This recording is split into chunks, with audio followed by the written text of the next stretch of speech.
नमस्कार, PMC news में आप सभी दोस्तों का एक बार फिर से बहुत बहुत स्वागत है। दोस्तों आज हो गया है 14 जुलाई, जो फटाफट बड़ी खबर निकल के आ रही है एक करके जाने की। दरअसल देश भर में संक्रमितों के आंकड़े के लाइव स्टेटस राज्य दर राज्य आपको बताएंगे, लेकिन इस बीच आपको बता दें कि यूजीसी की गाइडलाइन, जी हाँ, यूजीसी की गाइडलाइन का कई प्रदेशों ने शुरू किया है विरोध। अगले 2 दिन के अंदर यूपी में किया जाएगा बड़ा ऐलान। इसके बारे में जानेंगे आखिर किस किस राज्य में यूजीसी की गाइडलाइन विश्वविद्यालय में परीक्षाओं का विरोध हो रहा है। लेकिन इस बीच गूगल ने बड़ा ऐलान किया है, अगले 5 सालों में 75,000 करोड़ रुपए करेगा भारत में निवेश, पूरे देश को बनाएगा डिजिटल। जी हाँ, जानेंगे आखिर क्या कुछ इसमें शामिल है। लेकिन इन सब के इतर अगर बात करें हम, राजस्थान की सियासत में भी बहुत बड़ा उलटफेर होने वाला है। सचिन पायलट ने स्पष्ट कहा कि अशोक गहलोत है सरकार अल्पमत में। जी हाँ, इसके बारे में जाने एक बार फिर से उन्होंने विधानसभा में बहुमत साबित करने की चुनौती दी है गहलोत को, पायलट ने दी है चुनौती। इसके बारे में जानेंगे। लेकिन इस बीच एक वैक्सीन को लेकर कुछ एक अच्छी खबर निकल के आ रही है। तो रूस ने मानव परीक्षण पूरा करने का भी दावा कर लिया है वैक्सीन बनाने के। जानेंगे इसके बारे में क्या कुछ बड़ी खबर अपडेट निकल के आ रही है। लेकिन इन सब के इतर देखें तो विकास दुबे एनकाउंटर को लेकर याचिका खारिज कर दी गई हाई कोर्ट में, जो मांग की गई थी, इसके बारे में जानेंगे। और इस बीच यूपी 2022 प्रियंका गांधी का क्या कुछ ऐलान है, तो जानेंगे एक एक करके राज्य दर राज्य क्या कुछ खबरें निकल के आई हैं। और इसी के साथ कोरोना संक्रमण के बारे में आपको बताएंगे, सब कुछ जानेंगे। लेकिन उससे पहले एक छोटा सा निवेदन, अगर आपने चैनल को तक सब्सक्राइब नहीं किया तो प्लीज़ सब्सक्राइब के लाल बटन दबाकर चैनल को सब्सक्राइब करें। और अगर आप भी मानते हैं कि पीएम मोदी के नेतृत्व में न केवल देश कोरोना को हराएगा बल्कि देश के दुश्मनों को मुंहतोड़ जवाब भी देगा, तो वीडियो को लाइक करके अपना समर्थन दर्ज के। दरअसल पहली बड़ी खबर निकल के आ रही है, आपको बता दें देश भर में संक्रमितों का आंकड़ा 9 लाख के आंकड़े को पार कर गया है। जी आपको बता दें कि पिछले 24 घंटे में रिकॉर्ड तोड़ दिया है। आपको बता दें कि 9,04,213 कन्फर्म केसेज हो चुके हैं। पिछले 24 घंटे में 24,446 मामले सामने आए हैं, जबकि अगर मृतकों की संख्या की बात करें तो 23,707 मामले हो चुके हैं। अच्छी खबर यह है कि 5,70,000 के करीब लोग संक्रमित स्वस्थ हो चुके हैं, तो वहीं 15,000 लोग कल ही स्वस्थ हुए हैं। एक्टिव केस अभी 3,10,000 हैं। महाराष्ट्र में कल 6497 मामले सामने हैं, तो टोटल 2,60,000 के आंकड़े पार कर गए हैं। तमिलनाडु की बात करें तो 4328 मामले सामने, टोटल 1,42,000 के आंकड़े पार कर गए। दिल्ली में 1246 मामले सामने, टोटल 1,13,000 के आंकड़े पार कर गए। गुजरात में 902 मामले सामने, टोटल 42,000 के आंकड़े पार कर गए। कर्नाटक में 2738 मामले सामने, टोटल 41,500 के करीब आंकड़े हो गए। यूपी में 1654 मामले सामने, टोटल 48,000 के आंकड़े पार कर गए हैं। जबकि पश्चिम बंगाल में 1435 मामले सामने, टोटल 31,000 के आंकड़े पार कर गए। जबकि आंध्र प्रदेश में कल 19 मामले आए। राजस्थान में 95 मामले सामने, टोटल 24,000 के आंकड़े पार कर गए। हरियाणा में 690 मामले सामने आए हैं। जबकि मध्य प्रदेश में 575 मामले सामने आए, टोटल 18,000 के आंकड़े पार कर गए। बिहार में 11 से 16 मामले सामने आए, जबकि टोटल 17,000 के आंकड़े पार कर गए। उड़ीसा में 616 मामले सामने आए। जम्मू कश्मीर में 314, तो केरला में 449 मामले सामने, पंजाब में 357। तो राज्य दर राज्य ये आंकड़े हैं। फिलहाल चलते हैं अगली खबर लेते हैं। आपको बता दें कि यूजीसी गाइडलाइन को लेकर कई राज्यों का विरोध शुरू हुआ। फाइनल ईयर की परीक्षाएं कराने में जताई असमर्थता। दरअसल विश्वविद्यालय अनुदान आयोग यूजीसी ने विश्वविद्यालय और उच्च शैक्षणिक संस्थानों की परीक्षाओं और नए एकेडमिक सत्र को लेकर रिवाइज्ड गाइडलाइन 6 जुलाई 2020 को जारी कर दिया। इन गाइडलाइन के मुताबिक सितंबर अंत तक फाइनल सेमेस्टर की परीक्षाएं कराई जाने के आदेश दिए गए हैं। लेकिन इन सब के बीच आपको बता दें कि अब कई विश्वविद्यालय और कई राज्य के कॉलेज और विद्यालयों ने इस परीक्षा को कराए जाने में असमर्थता जताई है। आपको बता दें कि यूजीसी गाइडलाइन का पंजाब सरकार ने भी विरोध किया है। पंजाब सरकार और राजस्थान सरकार ने सितंबर तक कॉलेज और यूनिवर्सिटी फाइनल ईयर की परीक्षाएं कराने का विरोध किया। पंजाब के मुख्यमंत्री अमरिंदर सिंह ने यह फैसला लिया है, तो वहीं उधर गहलोत सरकार लिया। हालांकि राहुल गांधी ने भी यूजीसी के इस पूरी तरीके से छात्रों को प्रमोट करने का समर्थन कर चुके हैं। इससे पहले दिल्ली सरकार भी इसका विरोध कर चुकी है, जबकि सितंबर में फाइनल ईयर का कई राज्य विरोध कर चुके हैं।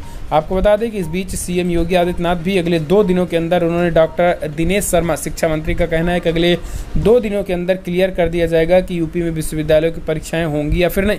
हम चलते हैं अगली खबर लेते हैं। आपको बता दें कि अगले 5 सालों में गूगल भारत में करीब 75,000 करोड़ रुपए का निवेश करेगा। पीएम मोदी से बात किया है सुंदर पिचाई ने। गूगल ने सोमवार को कहा है कि कंपनी भारत में अगले 5 से 7 सालों में $10 बिलियन यानी 75,000 करोड़ रुपए का निवेश करने की तैयारी में है। गूगल के सीईओ सुंदर पिचाई ने कल प्रधानमंत्री मोदी से बातचीत की है। आपको बता दें कि पिचाई ने कहा है कि Google for India digitalization fund को पेश किया। इसके जरिए कंपनी देश में निवेश करेगी। सुंदर पिचाई ने कंपनी की सालाना गूगल फॉर इंडिया इवेंट में कहा है कि हम ये निवेश इक्विटी, इन्वेस्टमेंट, पार्टनरशिप और ऑपरेशनल इंफ्रास्ट्रक्चर और इकोसिस्टम इन्वेस्टमेंट को मिलाकर करेंगे। अगले साल उन्होंने कहा कि ये दर्शाता है कि हमें भारत के भविष्य और इसकी डिजिटल इकॉनमी पर काफ़ी भरोसा है। पीएम मोदी से बातचीत करते हुए उन्होंने ये कुछ एक बड़ी बातें कही हैं। हम चलते हैं अगली बड़ी खबर लेते हैं। तो वहीं पीएम मोदी ने भी हेल्थ, एजुकेशन, एग्रीकल्चर, किसानों को लेकर नए तरीके की इक्विपमेंट, टेक्नोलॉजी का प्रयोग ज़्यादा से ज़्यादा करने की पीएम मोदी ने प्रतिबद्धता जताई है। डिजिटल ट्रांसफॉर्मेशन के लिए व्यापारियों को भी बढ़ावा देने की बात कही गई है। चलते हैं अगली खबर लेते हैं। आपको बता दें कि राजस्थान क्राइसिस विधानसभा में बहुमत साबित करें गहलोत, सचिन पायलट की चुनौती। दरअसल राजस्थान की सियासी संग्राम अभी थामा नहीं है।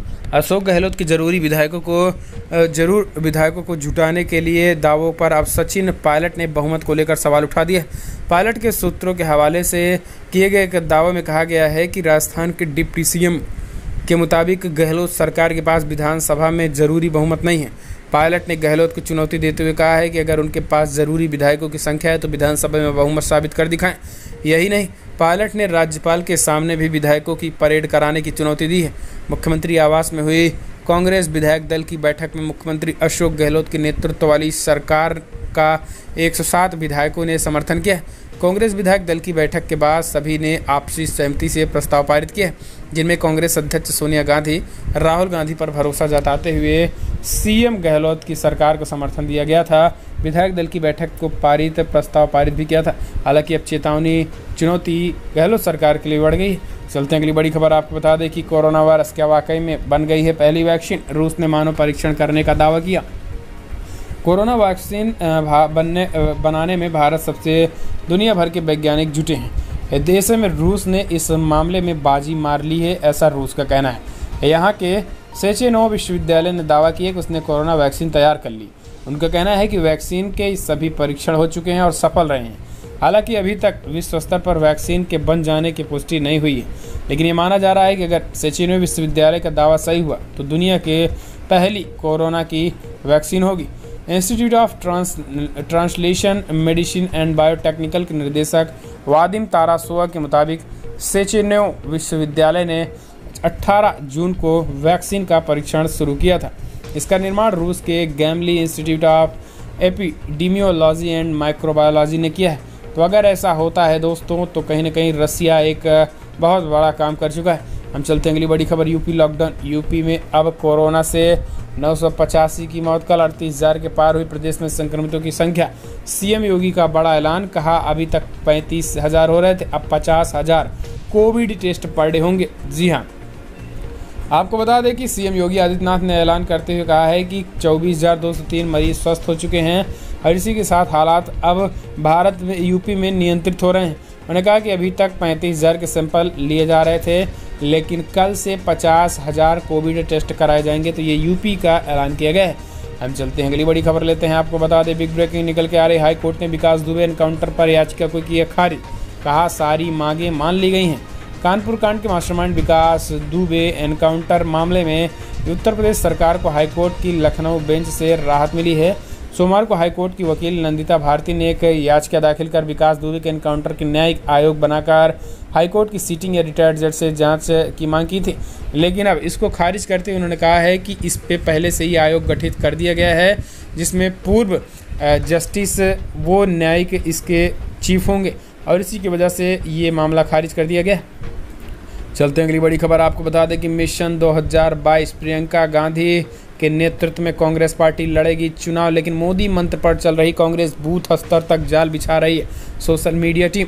आपको बता दें कि यूपी में साल 2022 में विधानसभा चुनाव होने हैं। लंबे समय से सत्ता से बाहर कांग्रेस पार्टी सत्ताधारी भारतीय जनता पार्टी को हराने का हर तरह से तैयारी कर रही है। पीएम मोदी के सबसे ताकतवर हथियार सोशल मीडिया पर ही बीजेपी को घेरने के लिए कांग्रेस की सोशल मीडिया टीम तैयार है।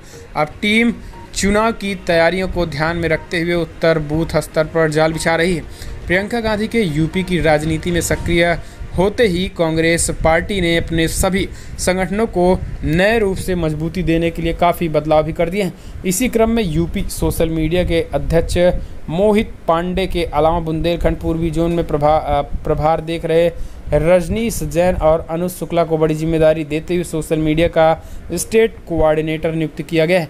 और ये मामले तेज़ी के साथ बढ़ने की वजह से यहाँ पर कांग्रेस पार्टी अब एक आईटी सेल के जरिए वो भी लड़ने का ऐलान कर दिया और प्रियंका गांधी के नेतृत्व में लड़ेगी। चलते अगली बड़ी खबर लेते हैं। आपको बता दें कि पाकिस्तान में आज़ादी के बाद 408 मंदिरों पर जमाया गया कब्जा, होटल और मदरसों में तब्दील हुए हैं सब। पाकिस्तान की राजधानी इस्लामाबाद में हिंदू मंदिर बनाने की योजना अब खटाई में पड़ती दिख रही है। कट्टरपंथियों के आगे इमरान सरकार बेबस नजर आ रही है। इससे ये साफ हो गया है कि मौलानाओं के सामने पाक पीएम इमरान खान की भी एक नहीं चलती है। गौरतलब है कि बीते दिनों पाकिस्तान सरकार ने एक हिंदू कृष्ण मंदिर बनाने का ऐलान किया था। इसके लिए 10 करोड़ रुपए का बजट भी तय किया गया था, मगर मौलानाओं की धमकी के बाद सरकार को पीछे हटना पड़ा। मुस्लिम कट्टरपंथियों ने न सिर्फ मंदिर की दीवार तोड़ी बल्कि वहां आकर जबरदस्ती नमाज भी अदा करनी शुरू कर दी। पाकिस्तानी हिंदुओं का आरोप है कि बंटवारे के दौरान पाकिस्तान में करीब 428 मंदिर थे, जिनमें से 408 पर कब्जा करके वहां दुकान या ऑफिस चल रहे हैं और बाकी पर मदरसे बना लिए गए हैं। तो ये अब खुलासा हो रहा है, यानी अल्पसंख्यकों के क्या हालात हैं इसी से समझा जा सकता है। आपको बता दें कि सचिन पायलट के बाद कांग्रेस पार्टी अशोक गहलोत को लगा बड़ा झटका। वहां की रीजनल पार्टी बीटीपी ने विश्वास मत के दौरान विधायकों को सदन से गैर हाजिर रहने को कहा था। राजस्थान में मुख्यमंत्री सचिन पायलट के बगावती तेवर के बाद सियासी संकट जारी है। इस बीच राजस्थान सरकार में सहयोगी भारतीय ट्राइब्यूनल पार्टी बीटीपी ने अशोक गहलोत सरकार को झटका दे दिया। बीटीपी ने अपने 2 विधायकों को पत्र जारी करते हुए कहा है कि सदन में विश्वास मत के दौरान वे गैर हाजिर रहे। इन दोनों विधायकों ने इससे पहले राजस्थान में अशोक गहलोत सरकार का समर्थन किया था। इससे पहले अशोक गहलोत ने सोमवार को अपने निवास पर विधायक दल की बैठक कर 107 विधायकों के शामिल होने की बात कही थी। इसके बाद माना जा रहा था कि गहलोत सरकार पर फिलहाल कोई संकट नहीं है। इस बीच बीजेपी आईटी सेल के हेड अमित मालवीय ने कहा है कि अगर अशोक गहलोत के पास बहुमत है तो उन्हें तुरंत फ्लोर टेस्ट कराकर अपना बहुमत साबित करना चाहिए। वे अपने विधायकों की रिजल्ट में ले जाकर इस तरीके से साफ होता है कि उनके पास संख्या बल नहीं है। और अब ये बड़ी खबर आ रही है, हम चलते हैं अगली खबर लेते हैं। आपको बता दें कि बिग ब्रेकिंग निकल के आ रही है। क्या चीन ने फैलाया कोरोना? सच्चाई जानने पहुंच चुकी है WHO की टीम चीन में। पूरी दुनिया इस समय कोरोना वायरस से जंग लड़ रही है। ज़्यादातर देश इस महामारी के फैलने के लिए चीन को जिम्मेदार मानते हैं। वहीं अब इस महामारी को लेकर चीन की भूमिका की जांच करने के लिए विश्व स्वास्थ्य संगठन के 2 विशेषज्ञ चीन पहुंच चुके हैं। आपको बता दें कि ये दोनों विशेषज्ञ कोरोना वायरस के फैलने से मूल स्रोत की जांच करेंगे। चीन के विदेश मंत्रालय के प्रवक्ता यूनचिंग ने इस बात की जानकारी दी है। CGTN मीडिया रिपोर्ट के मुताबिक विदेश मंत्रालय के प्रवक्ता ने जानकारी दी है कि चीन के वैज्ञानिक और चिकित्सा विशेषज्ञ WHO के अधिकारियों की मदद करेंगे और उनके हर सवाल का जवाब दिया जाएगा। चलते हैं अगली बड़ी खबर लेते हैं। आपको बता दें कि बिग ब्रेकिंग निकल के आ रही है। ऐप्स पर बैन से परेशान चीन है। इस बीच आपको बता दें कि अमिताभ बच्चन और अभिषेक बच्चन का हेल्थ अपडेट जारी, इलाज के साथ दी जा रही है थेरेपी। कोरोना पॉजिटिव होने के बाद अभिनेता अमिताभ बच्चन और उनके बेटे अभिषेक बच्चन की हालत स्थिर है। दोनों अभी अस्पताल में ही भर्ती। हॉस्पिटल से जुड़े सूत्रों ने बताया कि दोनों का नानावती हॉस्पिटल के आइसोलेशन यूनिट में रखा गया है। इससे पहले 11 जुलाई को दोनों अभिनेताओं ने ट्विटर पर कोरोना संक्रमण होने की पुष्टि की थी। आपको बता दें कि इस बारे में जानकारी रखने वाले हॉस्पिटल के एक सूत्र ने बताया कि दोनों आइसोलेशन वार्ड में हैं और उनकी हालत स्थिर है। मौजूदा समय में इन्हें गहन इलाज की ज़रूरत नहीं है। इनका इलाज किया जा रहा है और वो ठीक है। उन्हें इसके साथ ही थेरेपी भी दी जा रही है। उनके शरीर के अंग सभी तरीके से अभी काम कर रहे हैं, तो ये डॉक्टरों का कहना है।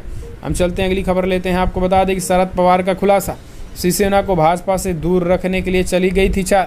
दरअसल राजपा अध्यक्ष शरद पवार ने सोमवार को एक खुलासा करते हुए कहा कि महाराष्ट्र में सरकार बनाने के लिए 2014 में भाजपा को बाहर से समर्थन की पेशकश की और उन्होंने एक राजनीतिक चाल बताया था। पवार ने कहा है कि उनकी पेशकश का मकसद शिवसेना को उन समय सहयोगी दलों से दूर रखना था। पवार ने स्वीकार किया कि उन्होंने भाजपा और शिवसेना के बीच दूरियां बढ़ाने के भी कदम उठाए थे। लंबे समय से सहयोगी रही भाजपा और शिवसेना ने मुख्यमंत्री पद साझा करने के मुद्दे पर पिछले साल राज्य विधानसभा चुनाव के बाद राहें जुदा कर ली थी।